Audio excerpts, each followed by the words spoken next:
بسم الله الرحمن الرحيم.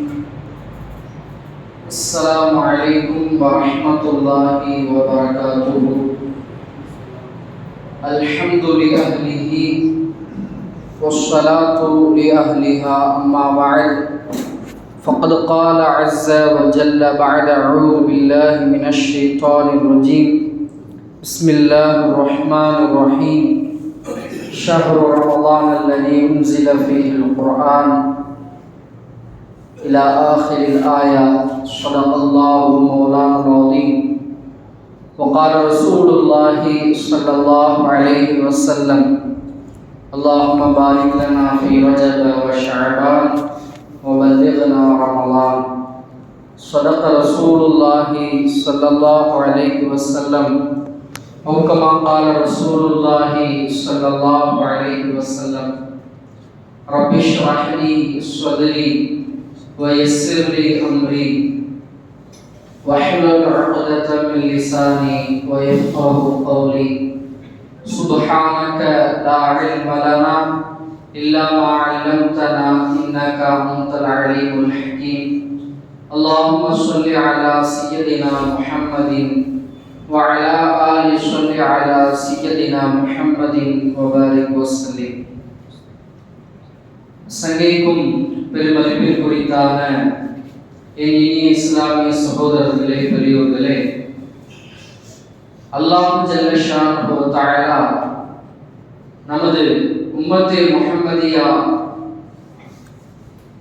நாயகம் ரசூலுல்லாஹி ஸல்லல்லாஹு அலைஹி வஸல்லம் அவர்களுடைய சமூகத்தின் மீது செய்த அழப்பெரும் கிருபை என்னவென்று சொன்னால், அல்லாஹ் தஆலா இவர்களுடைய ஆயுள் காலம் மிக குறைவு என்பதை கருத்தில் கொண்டு எண்ணற்ற சிறப்பு வாய்ந்த தினங்களை நமக்கு கொடுத்து, அதில் அமல் செய்தால் பல நன்மைகள் கிடைக்கும் என்ற நன்மாராயத்தையும் கொடுத்து, அவ்வப்போது பாவ மன்னிப்புக்கான வாசல்களையும் அல்லாஹ் திறந்து விடுகிறார். இது அல்லாஹ் நாம் மீது, நம்முடைய இந்த உம்மத்தின் மீது செய்த மிகப்பெரிய ஒரு கிருபை. நம்மீது அல்லாஹ்வுடைய இந்த பிரியத்தின் வெளிப்பாடு என்றுதான் நாம சொல்லணும். நம்ம நேற்றைய தினம் நம்ம பயான்ல கேட்டிருப்போம், அல்லாஹ் தஆலா இந்த பராத்தினுடைய இரவில பாவங்களை மன்னிப்பதற்கு தயாராக இருக்கிறார். பாவங்களை மன்னிப்பதற்கு தயாராக இருக்கிறார். யாரெல்லாம் பாவ மன்னிப்பு தேடுகிறார்களோ அவர்களை மன்னிக்க தயாராக இருக்கிறார். யாரெல்லாம் தன்னுடைய வாழ்வாதாரத்தை மேம்படுத்த வேண்டும் என்று விரும்புகிறார்களோ அவர்களுக்கான வாழ்வாதாரத்தை கொடுக்க தயாராக இருக்கிறார் என்றெல்லாம் நாம பார்த்தோம். அல்லாஹ் இந்த உம்மத்திற்கு அவர்கள் செய்யக்கூடிய சின்ன சின்ன செயல்களுக்கும் அல்லாஹ் என்ன செய்யறான்? மிகப்பெரிய நன்மைகளை கொடுக்கிறான். நாயகம் ரசூலுல்லாஹி ஸல்லல்லாஹு அலைஹி வஸல்லம் அவங்க சொல்லுவாங்க, இன்னமல் அஅமாலு பின்னியாத். ஒரு மனிதனுடைய செயல்கள் அவனுடைய எண்ணத்தை பொறுத்தே அமைகின்றது என்று ஸல்லல்லாஹு அலைஹி வஸல்லம் சொல்லுவாங்க. ஆனா அல்லாஹ் எண்ணங்களுக்கு கூட அல்லாஹ் இந்த உம்மத்திற்கு நன்மை வச்சிருக்கான். ஹதீஸ்ல நம்ம பார்க்கிறோம், நமக்கு இருக்கக்கூடிய நன்மைகள் எழுதக்கூடிய மலக்கு என்று ஒருத்தர் இருக்கிறார், தீமையை எழுதுவதற்கு என்று ஒரு மலக்கு இருக்கிறார்.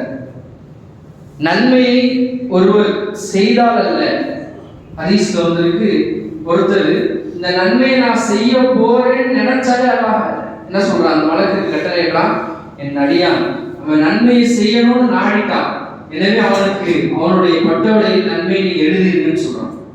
எண்ணத்திற்கே நன்மை. அதே சமயத்துல ஒரு மனிதன் தவறு செய்யணும்னு சொல்லி அவனுடைய உள்ளத்துல ஆசை வருது. மனிதன் தானே, சபலங்கள் ஏற்படுறது இயல்பு தானே. அவனுடைய உள்ளத்துல ஒரு பாவத்தின் மீது ஒரு ஆசை ஏற்படுது, பாவம் செய்யணும் என்ற எண்ணம் ஏற்படுது. அப்ப அந்த மலக்கிட்ட அல்லாஹ் சொல்றான், இருங்க, அவன் என்னதானே செஞ்சிருக்கிறான், அவன் நினைக்கதானே செஞ்சிருக்கான், இன்னும் அந்த பாவம் செய்யல இல்ல, அவன் பாவம் செய்யற வரைக்கும் காத்திருங்க என்பது மாத்திரம் அல்ல. ஹதீஸ்ல வந்திருக்கு, ஒரு மனிதர் அவர் தவறு செய்ய ஒரு எண்ணம் வந்துருச்சு, பாவம் செய்யணும்னு சொல்லி என்ன செஞ்சாரு? சிந்திச்சுட்டாரு. ஆனா அந்த பாவத்தை அவர் செய்யல. என்னங்க? அந்த பாவத்தை அவர் செய்யல. இந்த நினைச்சிட்டு பாவம் செய்யாம இருந்தாரா இல்லையா, இதற்கும் மலர்களை நன்மை எழுத சொல்றாங்க. எல்லாம் நம்ம மீது எவ்வளவு பெரிய இரக்கம் கொண்டவர் பாருங்க. நன்மை செய்யறதுக்கு நாம ஒரு எண்ணம் வருது, அதுக்கெல்லாம் நன்மையை கொடுக்குறான், அது பெரிய விஷயம் இல்லை. ஆனா ஒருத்தர் பாவம் செய்யணும் என்ற எண்ணம் ஏற்பட்டு அந்த பாவத்தை அவர் செய்யலன்னு சொன்னா அதற்கும் மலக்குகள்கிட்ட அல்லாஹ் நன்மை எழுத சொல்றான்.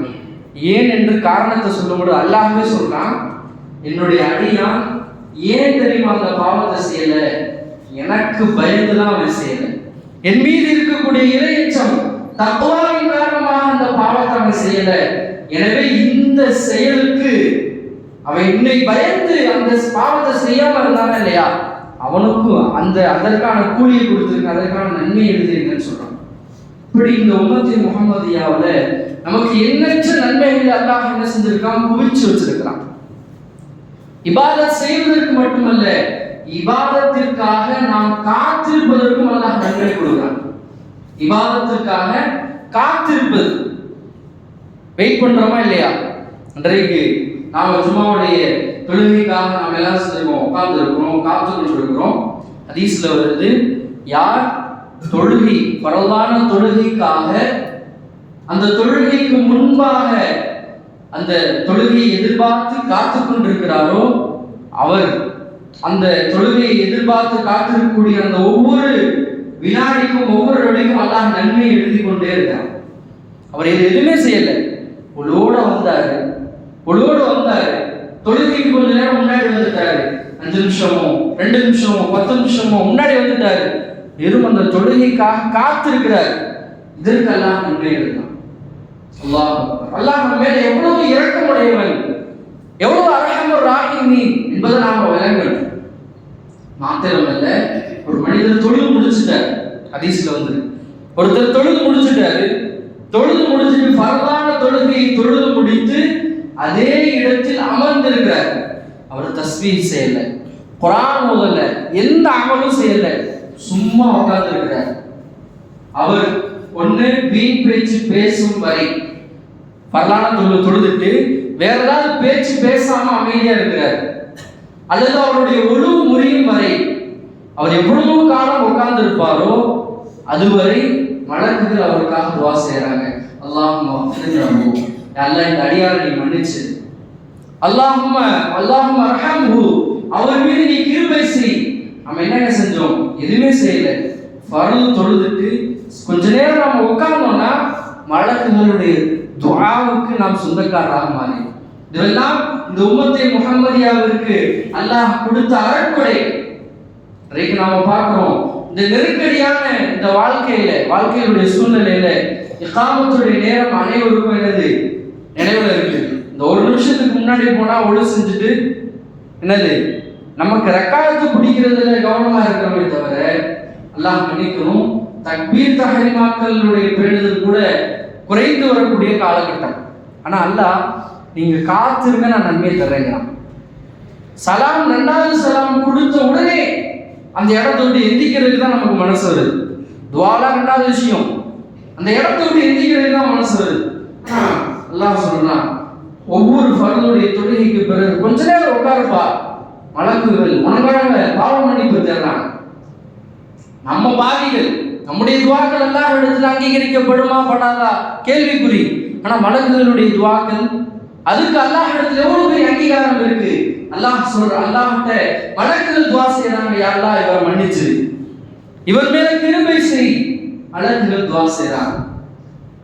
இன்னொரு ஹதீஸ்ல நபி ஸல்லல்லாஹு அலைஹி வஸல்லம் சொன்னாங்க, கியாமத்துடைய நாள்ல அந்த மஹ்ஷருடைய மைதானத்துல சில பேருடைய முகங்கள் இருக்குதே, அது நட்சத்திரத்தை போல மின்னுமா.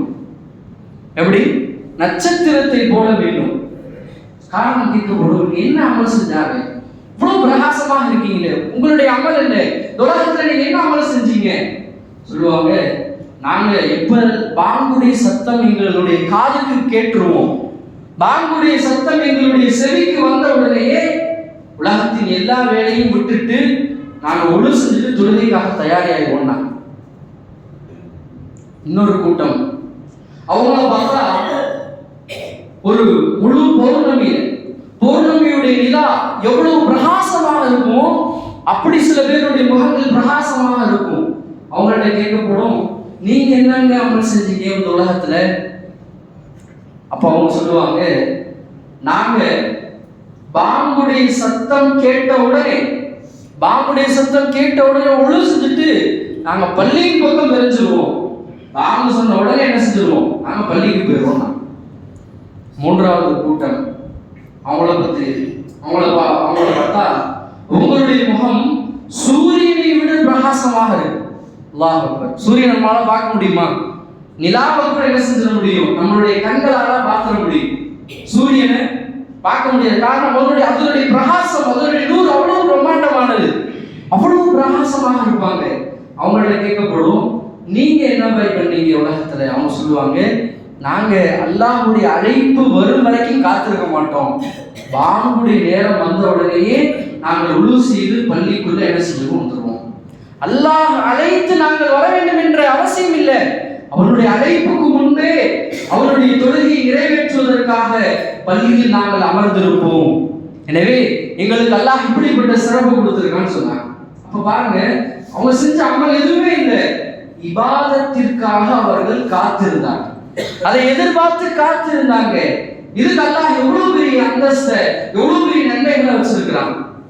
அதே போலதாங்க ரமலானுடைய மாதம் வருதா, அந்த மாதத்திற்காக நாம் காத்திருக்கிறது, அதற்காக நாம் ஏங்கிக் கொண்டு எப்ப ரமலான் வரும் இன்னைக்கு நாம பார்க்கிறோம்.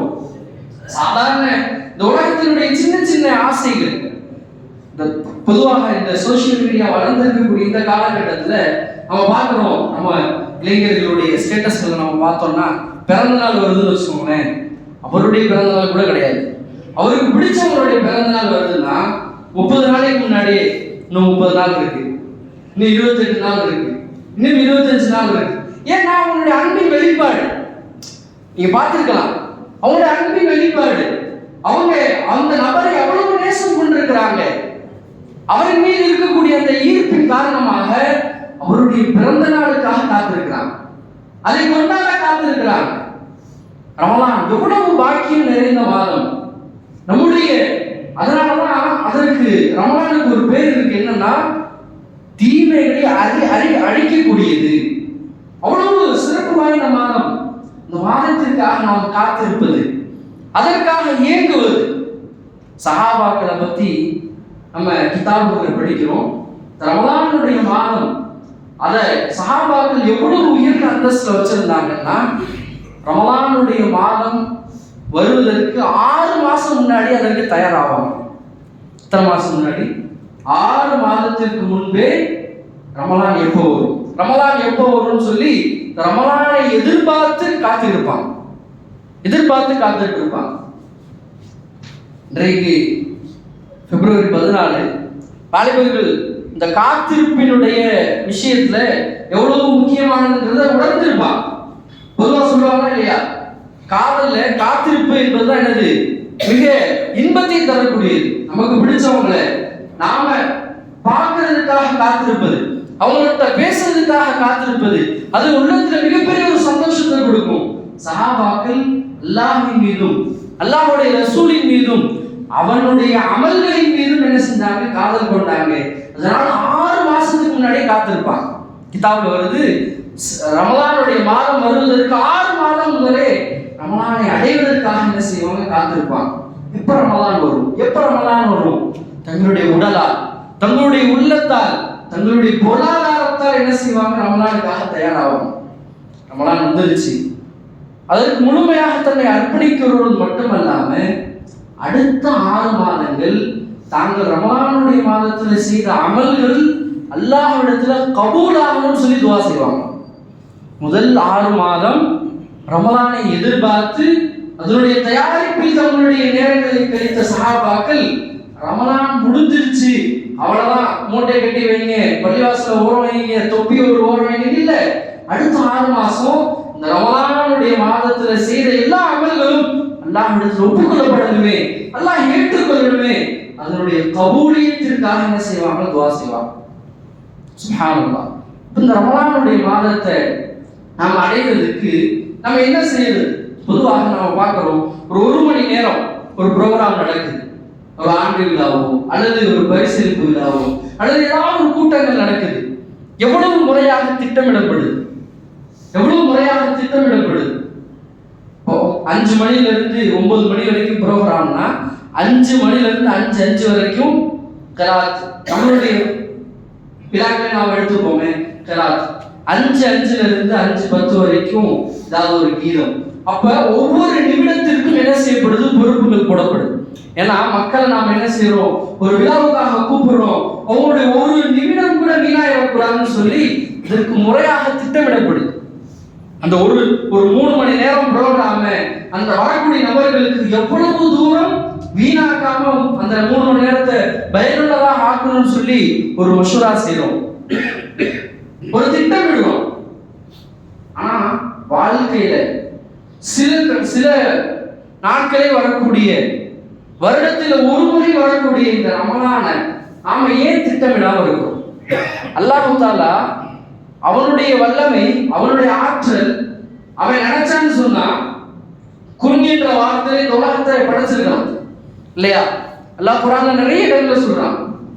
அவன் ஏதாவது ஒரு விஷயத்தை செய்யணும் நாடிட்டானா குன் அப்படின்னு சொன்னா போதும், ஃபயகுன், அது ஆகிரும். முஃபஸ்ஸிரீன்கள் சொல்லுவாங்க, நாமளும் சொல்லியிருக்கிறோம், அந்த குன் என்ற வார்த்தையை நமக்கு புரியணுன்றதுக்காண்டி தான். குன்னா அப்படின்னா என்ன அர்த்தம் அப்படின்னு சொன்னா டூ, தமிழ் இங்கிலீஷ்ல சொல்றாங்க இல்லையா, டூ அப்படின்னு சொல்லுவாங்க. தமிழ்ல சொல்றாங்க இது ஆகுன்னு சொன்னா அது என்ன செஞ்சிடும், ஆகிரும். முஃபஸ்ஸிரீன்கள் சொல்றாங்க அந்த வார்த்தைக்கு கூட அல்லாஹ் தேவையற்றவன். அல்லாஹ் நினைச்சாங்க இந்த உலகம் ஆயிரும். அவனுடைய ஆற்றல், அவனுடைய வல்லமை அவ்வளவு பெரியது. அல்லாஹ்வுடைய வல்லமையை புரியறதுக்கு நாம வேற எங்கேயுமே போக தேவையில்லை, நாம சாப்பிட சாப்பாடை பார்த்தா போதும். அல்லாஹ் குர்ஆன்லயே சொல்றான், மக்களே நீங்க சாப்பிடக்கூடிய சாப்பாடை சிந்திச்சு பாருங்க, அந்த சாப்பாடு எப்படி வந்துருச்சு. அல்லாஹ் தொடர்ந்து ஓதக்கூடிய அந்த வசனத்துல சொல்றான், ஃபல்யன்துர் இன்சானு இலா துஆமி, அவனுடைய உணவை அவன் சிந்திக்க வேண்டாமா? இந்த உணவு எப்படி வந்தது? முதல்ல வானத்திலிருந்து தண்ணீரை இறக்கணும், அந்த தண்ணீர் பூமியில் இருக்கக்கூடிய அந்த நிலத்தை பிளந்து அங்க அந்த இருக்கக்கூடிய அந்த விதை என்ன செஞ்சு முளைக்க வச்சுச்சு. எந்த விதையை நீங்க கை வச்சா நசுங்கிருமோ அப்படிப்பட்ட விதையை இந்த பூமியை பிளந்து கொண்டு நாம் வர வைத்தோம். விதைய நம்ம கையில வச்சு நசுங்கிடும், ஆனா நம்மளால வரலால பூமியை தோண்ட முடியுமா? ஆனா அப்படி லேசான விதையின் மூலமாக அல்லாஹ் தஆலா இந்த மரத்தை வளர வச்சான். பாருங்க, ஊத்துன தண்ணி ஒரே தண்ணி தான், ஊத்துன தண்ணி ஒரு தண்ணி தான், ஆனா விளைஞ்சது பாருங்க, ஆப்பிள் அது ஒரு டேஸ்ட், மாதுளை அது ஒரு டேஸ்ட், காய்கறிகள் அது ஒரு டேஸ்ட், நான் பார்க்கக்கூடிய பயிர் வகைகள் அது ஒரு டேஸ்ட், நம்முடைய அரிசி அது ஒரு டேஸ்ட். ஆனா ஒரு தண்ணி ஒண்ணுதான், தண்ணியுடைய சுவை ஒண்ணுதான். ஆனா எவ்வளவு விதவிதமான வஸ்துக்களை நாம படைச்சிருக்கோம். அல்லாஹ் அந்த வசனத்தில் தொடர்ந்து சொல்றான். இப்ப அவ்வளவு பெரிய ஆற்றல் மிக்கவன் அல்லாஹ் என்ன செய்யல, இந்த உலகத்தை அப்படி படைக்கல. எப்படி படைச்சான்? அல்லாஹ் குர்ஆன்ல சொல்றான், நாம் 6 நாட்கள் இந்த உலகத்தை படைச்சோம்னு சொல்றோம். வான பூமியை 6 நாட்கள்ல படைச்சோம். ஏன்?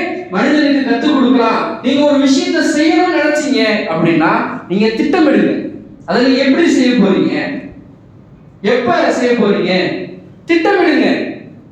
சஹாபாக்கள் தன்னுடைய வாழ்க்கையில திட்டமிடுதல்ல அவங்க அஞ்சிக்கிற காலே கிடையாது. தன்னுடைய வாழ்க்கையின் ஒவ்வொரு அமல்களையும் அவங்க திட்டமிட்டு கழிச்சாங்க.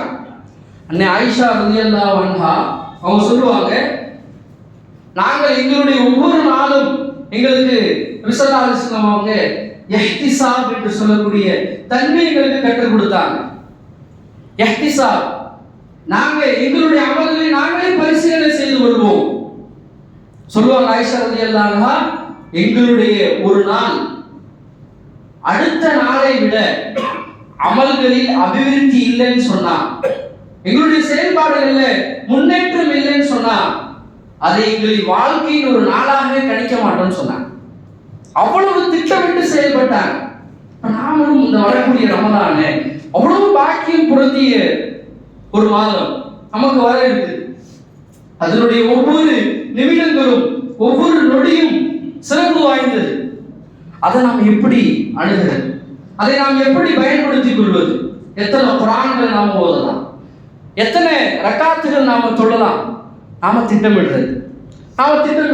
ஹதீஸ்ல இருக்குது, இன்றைக்கு நாம சொல்லக்கூடிய ஒரே காரணம், எனக்கு பொருளாதாரம் தேவை, எனக்கு பிள்ளைக்குட்டி இருக்கிறாங்க, நான் அவங்களும் பார்க்கணும், என்னதான் செய்யறது, எனக்கு நேரம் இல்லை. இந்த ஒரு வார்த்தை இருக்கா இல்லையா?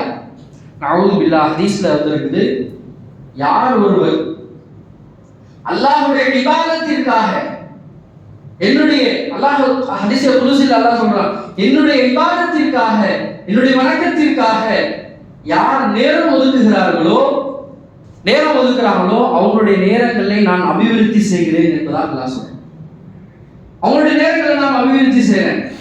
அவங்க 6 மணி நேரம் வேலை செஞ்சா என்ன கிடைக்குமோ அதை நாம் அரை மணி நேரத்துல கொடுத்துருவோம். நான் உதாரணத்துக்கு சொல்றேன், இந்த ரிஸ்குடைய விஷயத்துல துல்ஃபிகார் சாப் ரஹ்மத்துல்லாஹி அலைஹி அழகான ஒரு உதாரணம் சொல்லுவாங்க. ரிஸ்க் என்பது அல்லாஹ் கொடுக்கக்கூடியது. அல்லாஹ் தான் அதை தீர்மானிக்கிறான் நமக்கு எவ்வளவு கொடுக்கணும்ன்றது. நீங்க சிந்திச்சு பாருங்க. கோவேரி கழுதை இருக்கா இல்லையா? கோவேரி கழுதை தெரியுமா இல்லையா? குதிரை மாதிரி இருக்கும், குட்டையா இருக்கும். குதிரை மாதிரி இருக்காது, குதிரை மாதிரி இருக்கும், குட்டையா இருக்கும். அதனுடைய வேலைகளும் பகல் ஃபுல்லா தன்னுடைய எஜமானுக்காக வேலை செய்யும். பகல் முழுக்க அவர் என்ன சொல்றாரோ அதை இழுத்துட்டு போக, கொண்டு வர எல்லாம் செய்யும். ஆனா அதுக்கு கிடைக்கக்கூடிய உணவு என்ன? காய்ந்த வைக்கப்புல். ஆனா அது எவ்வளவு நேரம் வேலை செய்யுது? பகல் முழுக்க வேலை செய்யுது. அதே நேரத்துல ஒரு ரேஸ் குதிரை எடுத்துக்கோங்க. ரேஸ் குதிரை இருக்கா இல்லையா? கேள்விப்பட்டிருக்கோமா இல்லையா? பந்தயத்துக்கு ஓடக்கூடிய குதிரை, அது வருஷத்திலேயே 2 வாட்டி தான் ஓடும். அதிகபட்சமா வருஷத்துல எத்தனை வாட்டிங்க ஓடும்? 2 வாட்டி தான் ஓடும். ஓடக்கூடிய நேரத்தை கணக்கு பண்ணீங்கன்னா சில மணி நேரம் தான் வருஷத்திலேயே அதனுடைய வேலை. ஆனா அதனுடைய உணவு எவ்வளோ? உலகத்தில் தலை சிறந்த பார்லி அவங்களுக்கு அந்த குதிரைக்கு கொடுக்கப்படும். அதை சீவி விடுறதுக்கு ஒரு ஆள் இருப்பார், முடி கொடுக்கறதுக்கு ஒரு ஆள் இருப்பார், சாணத்தை அழுறதுக்கு ஒரு ஆள் இருப்பார், அதுக்கு தனி ரூம். ஒரு பயணம் செய்யறாங்க, ஏசில தான் அந்த குதிரையை கூட்டிட்டு போவாங்க. 2மே என்னது? தன்னுடைய எஜமானுக்கு வேலை செய்யுது. ஆனா இது பகல் முழுக்க வேலை செஞ்சும் என்னதான் கிடைக்குது? காஞ்ச வைக்கப்படுதான் கிடைக்குது. இது வருஷத்திலேயே சில மணி நேரம் தான் வேலை செய்யுது. ஆனா உலகத்தில் தலை சிறந்த உணவு அதுக்கு கொடுக்கப்படுது. சொல்லுவாங்க, இந்த உதாரணத்தை சொல்லுவாங்க, நீங்க அல்லாஹ்விற்காக உங்களுடைய நேரங்களை செலவிடுவீங்கனால், இபாதத்தில் உங்களுடைய நேரங்களை கழிக்கணும் முயற்சி செஞ்சீங்கன்னா, அந்த பந்தய குதிரைக்கு அல்லாஹ் உணவளிப்பதை போல உங்களுக்கு உணவளிப்பான். அடுத்த அந்த ஹதீஸ்ல அல்லாஹ் சொல்றான், கீழே சொல்றான், நீங்க இபாதத்துக்கு நேரம் இல்லை என்ற வார்த்தையை சொன்னீங்கன்னா நிச்சயமாக அல்லாஹ் உங்களுடைய காரியங்களில் நெருக்கடியை ஏற்படுத்தி உங்களுடைய வேலைப்படு அல்லாஹ் அதிகரிச்சிருவோம். நவுது பில்லாஹ். நாம நேரம் இல்லைன்னு சொல்றோமா இல்லையா? அதனுடைய விளைவு எதற்காக நாம் நேரம் இல்லைன்னு சொல்றோம்? அல்லாஹ்வுடைய இபாதத்திற்காக நேரம் இல்லைன்னு சொல்றோம். அதனுடைய விளைவு என்ன ஆகும்னு சொன்னா, நீங்க 3 மணி நேரத்துல செஞ்சு முடிக்க வேண்டிய வேலையை அல்லாஹ் 30 மணி நேரமாக கொடுத்துருவோம். லேசா கிடைக்கக்கூடிய உங்களுடைய ரிஸ்க் அல்லாஹ் தஆலா சிரமமாக்கிடுவான். இது ஹதீஸினுடைய கருத்து. நான் சொல்ற ஹதீஸினுடைய கருத்து. நாம் நம்முடைய அல்லாஹ்வுடைய இபாதத்திற்கு நாம் நேரம் ஒதுக்கல, அதுக்கு நான் நேரம் இல்லைன்னு சொல்றேன்னா அல்லாஹ் நெருக்கடியை ஏற்படுத்திடுவான். குர்ஆனுடைய வசனமும் அதற்கு சான்று. வமன் அஅரத அன் திக்ரி, யார் என்னுடைய நினைவை விட்டு பாரமாயிட்டாரோ ஃபைனலஹு மஈஷத்தன் லல்கா, நெருக்கடியான வாழ்க்கையை அவனுக்கு கொடுத்துருன்னு சொல்றாங்க. இப்ப நாம நிறைய நேரம் அல்லாஹ் நமக்கு பரக்கத்தா கொடுத்திருக்கிறான். நாம சரியாக கையாளணும். நம்ம வரக்கூடிய ரமலான இப்ப இருந்து அதற்காக தயாரிப்புகளை செய்யணும். கடைசி 10 இரவுகள் ரிசல்லல்லாஹு அலைஹி வஸல்லம் அவங்க ஹதீஸ்ல வந்திருக்கு, ஆயிஷா ரலியல்லாஹு அன்ஹா சொல்லுவாங்க, நபி ஸல்லல்லாஹு அலைஹி வஸல்லம் அவங்க ஒரு காலம் நஃபிலான வணக்கங்களுக்கு எங்களை வற்புறுத்தியதே கிடையாது. எங்களுடைய வீடு குறுகலான வீடு. அந்த வீட்டுல நபி சஜ்தா செஞ்சாங்கன்னா என்னுடைய கால் இடிக்கும், நான் காலை மடக்கி வச்சுக்குவேன். திருப்பி அவங்க உட்காருவாங்க, நான் காலை நீட்டிக்குவேன். ஒரு காலம் எனக்கு நஃபிலான வணக்கங்கள்ல வற்புறுத்தியதே கிடையாது.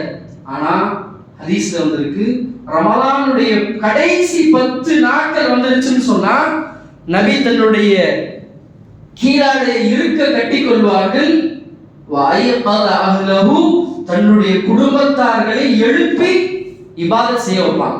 காரணம், அவ்வளவு புனிதமான இரவு அந்த 10 நாட்களும். 10 இரவுகள் புனிதமான இரவு. லைலத்துல் கத்ருடைய இரவை அடையக்கூடிய அந்த இரவுகள். அந்த ஒரு இரவு கிடைச்சிருச்சுன்னா 1000 மாதங்களை விட சிறந்த நன்மைகளை நீங்க பெற்றுக்கொள்ளலாம். மலக்குகளுடைய துஆக்களை நீங்க பெற்றுக்கொள்ளலாம். அதை எப்படி நீங்க விட முடியும்?